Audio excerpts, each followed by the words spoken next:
दंडवत प्रणाम। तर आज आपण भगवद्गीतेतला पहिल्या अध्यायातला 44 श्लोक बघणार आहोत। तुम्ही कधी असा विचार केलेला आहेत का की एका चुकीच्या मार्गावर चालताना आपण हळूहळू आपली संस्कृती आणि मूल्य हरवत जातो।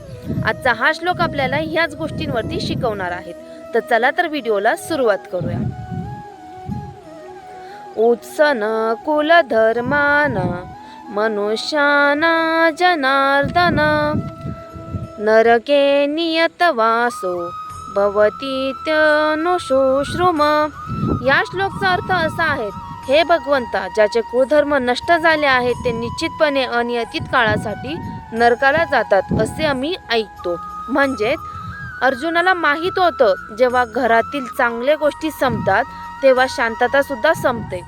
घरात प्रेम कमी होतात, आदर कमी होतो आणि मनात रिकामेपणा वाढतो।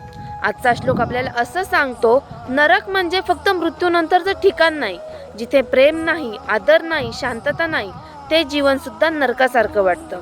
आजचं रिअल लाईफ एक्झाम्पल, आज अनेक लोकांकडे पैसा आहेत, मोठं घर आहेत, सुविधा आहेत, पण घरात बोलणं नाही, एकमेकांसाठी वेळ नाही, मन शांत नाही। बाहेर सगळं परफेक्ट दिसतं पण आतून माणूस तुटलेला असतो। आजचा पॉवरफुल मेसेज, भगवद्गीता आपल्याला असं सांगते, घर मोठं असण्यापेक्षा घरात प्रेम असणं महत्त्वाचं आहे। कारण जिथे प्रेम, आदर आणि संस्कार असतात तिथे खरं सुख राहतं। संस्कार संपले तर सुखही हळूहळू संपतं। अशाच नवीन श्लोकसाठी माझा चॅनल सबस्क्राईब करा। दंडवत प्रणाम।